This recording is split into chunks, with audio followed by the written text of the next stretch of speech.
ఫైనల్గా కొంతమంది లీడర్ల పేర్లు చెప్తాను, వాళ్ళ గురించి వన్ వర్డ్లో చెప్పండి. యా సో మీకు ఇష్టమైన లీడర్, మీ ప్రియమైన లీడర్, సో నారా చంద్రబాబు నాయుడు గారు.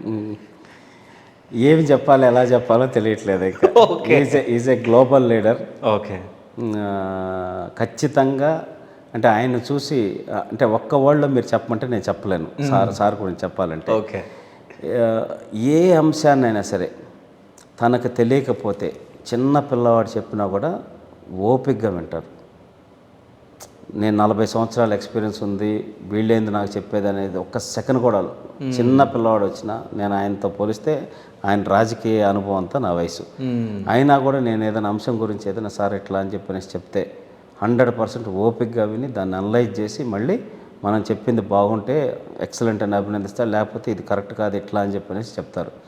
అంటే అది ఒక నాయకుడికి చాలా ఇంపార్టెంట్ అయిన అంశం. ఆయన చూసి నేను నేర్చుకున్నా. జనరల్గా ఎవరైనా చెప్తుంటే సగం వినంగానే సరే సరే అంటుంటాం మనం. ఒరే అంత పెద్ద లీడరే ప్రతి అంశాన్ని అంత ఓపిక అయినప్పుడు మనం కూడా సార్ నుంచి ఇది నేర్చుకోవడం ఒక క్వాలిటీ. ప్లస్ ఏ అంశమైనా సరే డెప్త్కి వెళ్తారు. చెప్పగానే ఓకే ఓకే రైట్ అట్లా అంటారు. దాని గురించి పూర్తి స్థాయిలో టైం స్పెండ్ చేసి డెప్త్కి వెళ్ళి పూర్తిగా అవగాహన తెచ్చుకొని ఆ తర్వాత మాట్లాడటం కానీ ఆ తర్వాత సజెస్ట్ చేస్తారు. That is second best quality ఇది చేసేది. అన్నిటికి మించి డిసిప్లైన్. జనరల్గా ఇప్పుడున్న యువత నాతో సహా మనకి ఒకే లైఫ్ స్టైల్ని ఒకే సిస్టమేటిక్గా పాటించాలంటే రాజకీయాల్లో ఉన్నప్పుడు అంత ఈజీ కాదు.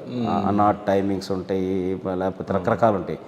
అంత ఇదిలో కూడా హెల్త్ కాపాడుకుంటే మనం హెల్త్ డిసిప్లైన్ అదర్ డిసిప్లైన్ ఉంటే మనం ఇంకొన్ని సంవత్సరాలు మన వల్ల ఎంతోమందికి పనిచేసే అవకాశం, సేవ చేసే అవకాశం వస్తుంది. కాబట్టి ఖచ్చితంగా డిసిప్లిన్ ఉంటుంది. అదొకటి నేర్చుకోవాలి.